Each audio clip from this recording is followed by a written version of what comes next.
Continuamos hoy estudiando el capítulo 8 de la Epístola a los Romanos.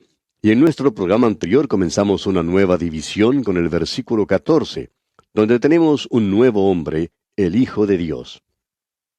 Ahora, en el versículo 15 de este capítulo 8 de la Epístola a los Romanos leemos: Pues no habéis recibido el espíritu de esclavitud para estar otra vez en temor, sino que habéis recibido el espíritu de adopción, por el cual clamamos: Abba, Padre.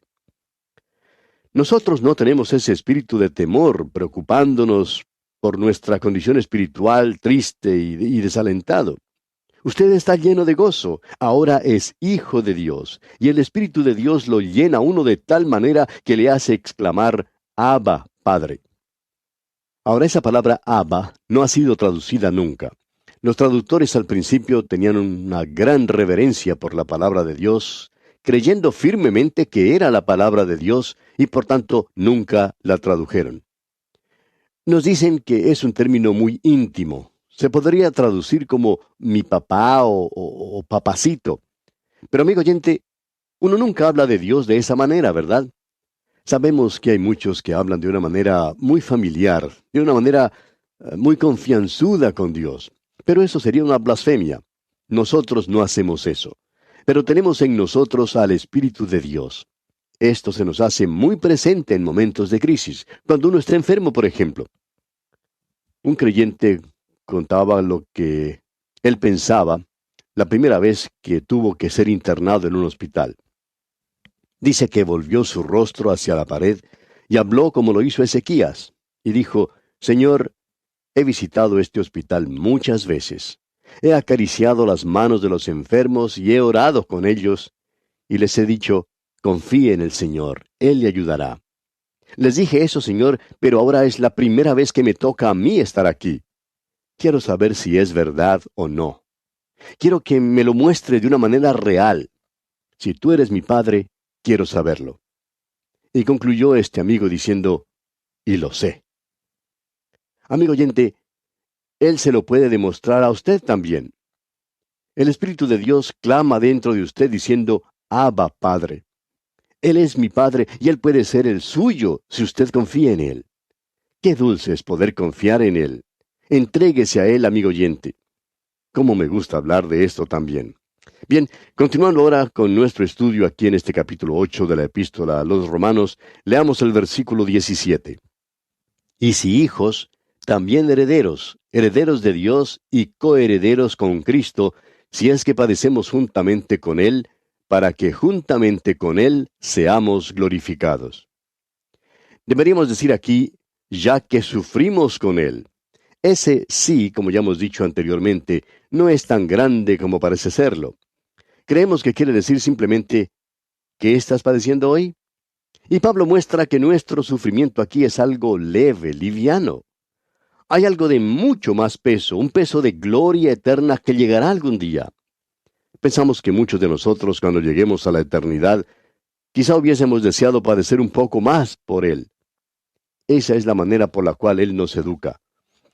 El escritor de la carta a los Hebreos dice en el capítulo 12 de esa carta, versículo 6, porque el Señor al que ama, disciplina.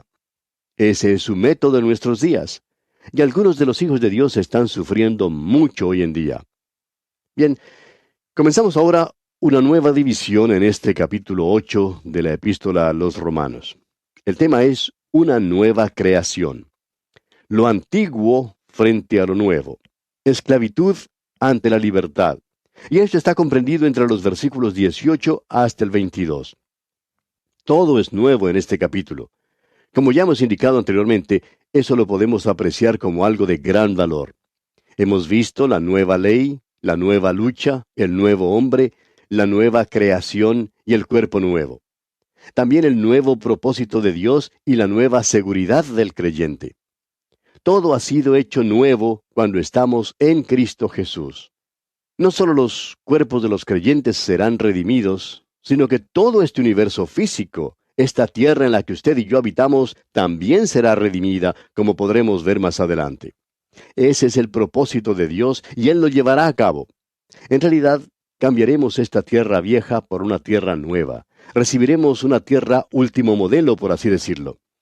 donde no habrá pecado ni maldición por causa del pecado, y éste no volverá sobre ella. Eso es algo realmente maravilloso, amigo oyente. Cuando estábamos estudiando el libro de los Hechos, alguien dijo, yo creo que esa sanidad está en la expiación. Y cuando le contestamos que creíamos lo mismo, esa persona se sorprendió.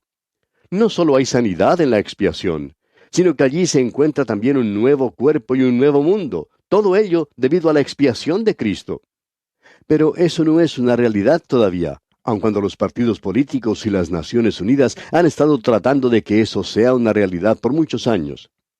Cristo lo hará una realidad por medio de su redención. Yo tendré un cuerpo nuevo. Y pensar en eso, amigo oyente, me alegra muchísimo. Este cuerpo que ahora tengo se está gastando un poco, y me gustaría poder cambiarlo por uno nuevo. Bueno, eso será una realidad. También lo es la sanidad. La tenemos entre nosotros, pero no en la cantidad que necesitamos. Aún tenemos las enfermedades en nuestros cuerpos, como lo es el cáncer, por ejemplo. Pero en muchos casos podemos vivir con él. Es un aguijón en la carne, pero si Pablo podía tener uno, no veo por qué no lo podemos padecer nosotros también. Y nos podemos gozar en la bondad que encontramos en la gracia de Dios. Bueno, veamos ahora lo que Pablo dice aquí en el versículo 18 de este capítulo 8 de la epístola a los Romanos. Pues tengo por cierto que las aflicciones del tiempo presente no son comparables con la gloria venidera que en nosotros ha de manifestarse. Pablo reconoce que recibiremos algún día cuerpos redimidos. Él dice, pues tengo por cierto que las aflicciones del tiempo presente no son comparables con la gloria venidera que en y sobre nosotros ha de manifestarse. Es algo reconfortante pensar que algún día podremos cambiar estos cuerpos viejos y gastados por otros nuevos. Nosotros tendremos cuerpos nuevos y será en realidad un cuerpo. Yo me sentiría desnudo sin un cuerpo. Siempre he funcionado, siempre he actuado en un cuerpo. Ha sido la casa en la cual he vivido. No sabría qué hacer sin ella.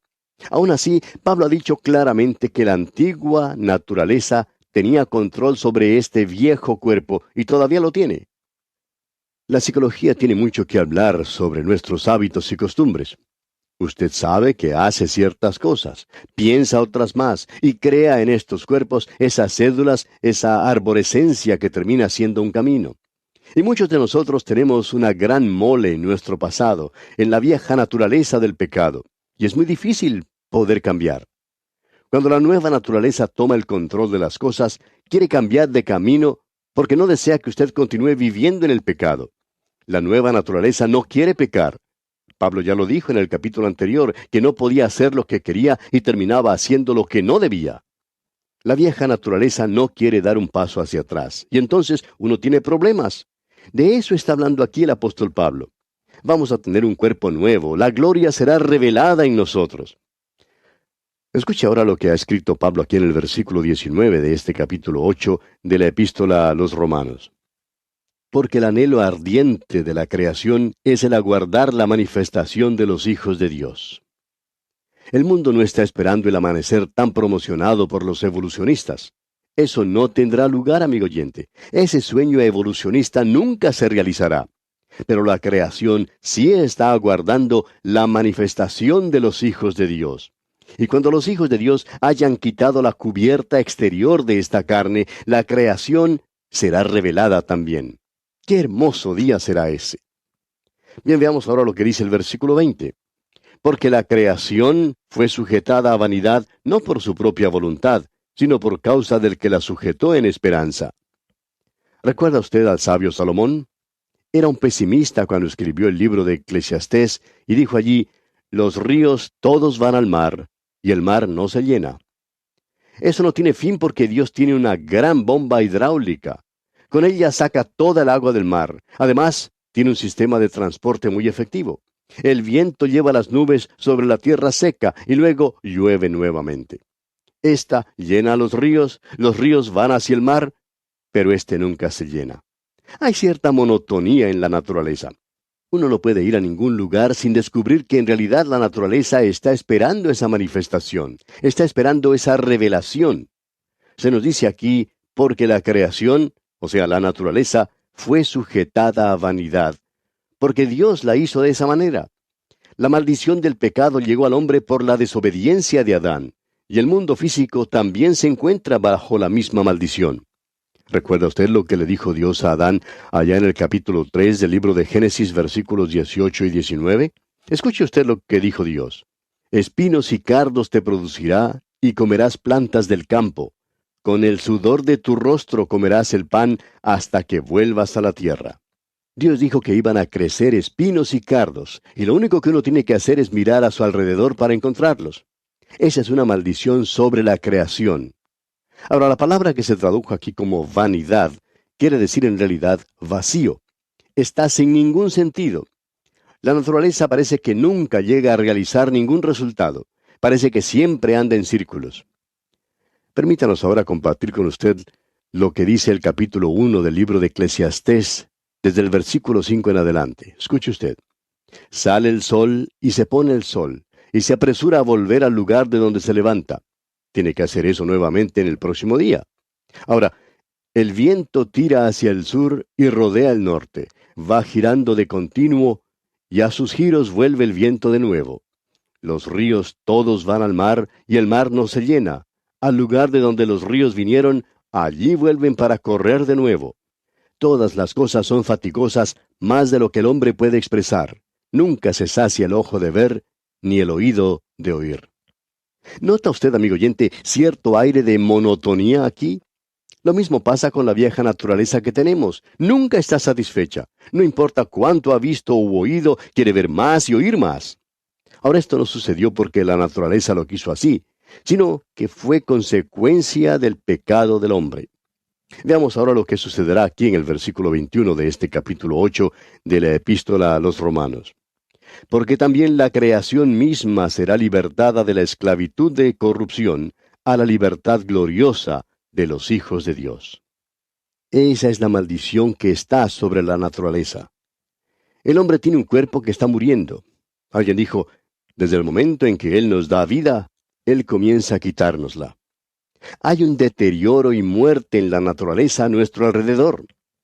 Usted puede ir a un hermoso monte, por ejemplo, y allí encontrará un árbol caído, muerto, corrupto, pudriéndose.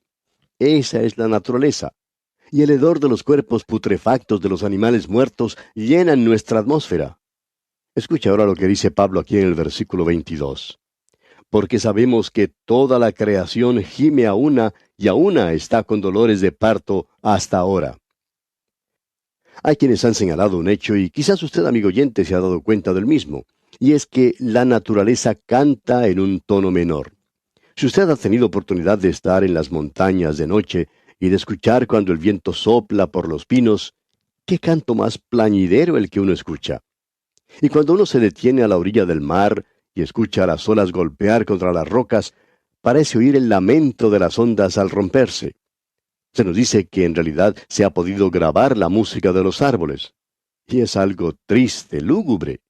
Y luego, allá en los montes se escucha el grito angustiado de un animal pequeño o de un ave. Es penetrante en la noche, nos hiela la sangre. La naturaleza presenta un testimonio perceptible de la veracidad de las Escrituras. La creación gime, y eso es correcto. Llegamos ahora a una nueva sección que habla del nuevo cuerpo. El cuerpo que gime ahora y el cuerpo redimido. Leemos aquí en el versículo 23. Y no solo ella, sino que también nosotros mismos, que tenemos las primicias del Espíritu, nosotros también gemimos dentro de nosotros mismos, esperando la adopción, la redención de nuestro cuerpo. Ahora, no solo la naturaleza gime, sino que el creyente armoniza con ella. Creemos que este versículo es el más devastador para aquellos que mantienen la teoría de que la señal de un verdadero creyente es una cara con una sonrisa permanente. Ellos mantienen que el creyente tiene que sonreír todo el tiempo como un vendedor ambulante. Aleja tus problemas con una sonrisa. Puede ser un buen lema para un club rotario, pero no es un buen método para el creyente, amigo oyente. Nosotros gemimos en estos cuerpos. Cuando llega a la edad madura, comienza a sentir ciertos dolores que antes no existían. Alguien nos cuenta que cuando él se levantaba por la mañana, salía de su habitación y tenía que bajar unas gradas. Él tenía que quejarse audiblemente del dolor que sentía en sus rodillas. Su esposa le pedía que no gimiera de esa manera, pero él replicaba que lo podía hacer porque la Biblia lo enseñaba. Allá en la segunda carta del apóstol Pablo a los Corintios, capítulo 5, versículo 2, leemos: Y por esto también gemimos, deseando ser revestidos de aquella nuestra habitación celestial. Y el salmista dice en el versículo 6 del Salmo 6, Me he consumido a fuerza de gemir, todas las noches inundo de llanto mi lecho. Debemos decir también que nuestro Señor Jesús lloró a veces. Creemos que Él era una persona alegre, pero hubo momentos cuando lloró. Y estos cuerpos viejos que tenemos son cuerpos que gimen, amigo oyente. Veamos ahora el versículo 24 al proseguir con nuestro estudio del capítulo 8 de la epístola a los Romanos. Porque en esperanza fuimos salvos, pero la esperanza que se ve no es esperanza, porque lo que alguno ve, ¿a qué esperarlo? En otras palabras, hemos sido salvos y esperamos lograr eso. Todavía no lo hemos logrado, pero lo lograremos un día. Ya sabe usted que la fe, la esperanza y el amor son partes vitales en la vida del creyente. No habría esperanza si todo se hubiera cumplido. Algún día la esperanza se tornará en realidad. En efecto, la fe y la esperanza pasarán en la gloria que será revelada en nosotros. Solo permanece el amor. Tenemos un cuerpo nuevo en la redención. Tenemos uno nuevo que nos llegará algún día. Y luego Pablo continúa diciendo en los versículos 25 y 26, Pero si esperamos lo que no vemos, con paciencia lo aguardamos. Y de igual manera el Espíritu nos ayuda en nuestra debilidad. Pues qué hemos de pedir como conviene, no lo sabemos. Pero el Espíritu mismo intercede por nosotros con gemidos indecibles. El doctor H.C. Gawain se encontraba predicando en cierta ocasión, y en la audiencia se hallaba un creyente lleno de entusiasmo que a cada momento decía «Amén».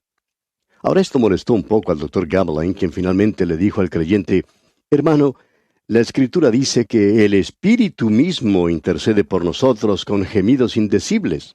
Así que por favor, no los exclame usted si es el Espíritu de Dios quien lo hace». Nos hallamos hoy en que no sabemos siquiera cómo debemos orar, pero el Espíritu de Dios hace intercesión con gemidos que no se pueden pronunciar. ¿Ha llegado usted alguna vez en oración ante Dios y se encontró que no sabía cómo orar? Lo único que podía hacer era llegar ante Él y decirle, «Padre», y eso era todo lo que podía decir. No podía pedir nada porque no sabía qué pedir. Pues bien, esto sucede con mucha frecuencia en nuestras oraciones. Pero el Espíritu nos ayuda en nuestras flaquezas. Eso es maravilloso. Y llegamos ahora al versículo 27 de este capítulo 8 de la epístola a los Romanos. Escribe el apóstol Pablo aquí: «Mas el que escudriña los corazones sabe cuál es la intención del Espíritu, porque conforme a la voluntad de Dios intercede por los santos». Si yo llego delante del Señor en oración y le digo: «Señor, yo quiero que tú hagas esto de esta manera», quizás no reciba respuesta a mi oración. Pero es maravilloso ir delante del Señor y decirle en oración: «Señor, no sé cómo pedirte algo, no sé qué decir, pero llego ante tu presencia como tu hijo, y mi deseo es que se haga tu voluntad». Y el Espíritu de Dios intercederá por nosotros según la voluntad de Dios. Nuevamente tenemos que decir que esto es maravilloso. Tenemos ahora el nuevo propósito de Dios. Y si esta epístola a los Romanos es el gran libro de la Biblia, y si el capítulo 8 es el punto sobresaliente, entonces hemos llegado a la cima de la cual habló el comentarista Skinner.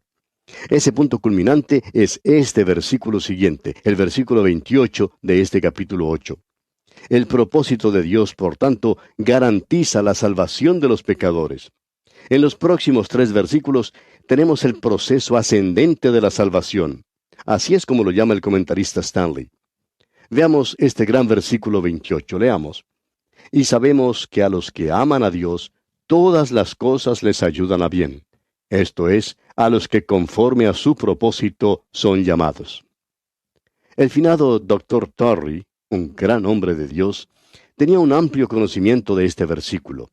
Él lo llamó una almohada suave para un corazón cansado.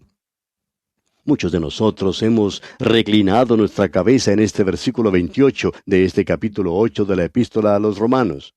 Sabemos que toda la creación está gimiendo, pero también conocemos algo más, que todas las cosas ayudan a bien, aún los gemidos. Esta última palabra es usada 5 veces en esta epístola a los Romanos, y la palabra sabemos unas 13 veces. Y se refiere a lo que es conocimiento general de los creyentes, eso que el Espíritu Santo hace realidad. En su primera carta a los Corintios, capítulo 8, versículo 1, dice el apóstol Pablo: el conocimiento envanece, pero el amor edifica. Este es un conocimiento que solo el Espíritu Santo puede hacer real para nosotros. Es por esa razón que conocemos estas cosas. Bien, amigo oyente, nuestro tiempo ha tocado a su fin, así es que tenemos que detenernos aquí. Continuaremos, Dios mediante, en nuestro próximo programa. Será pues, hasta entonces, que las bendiciones del Señor sean sobre usted, ahora y siempre.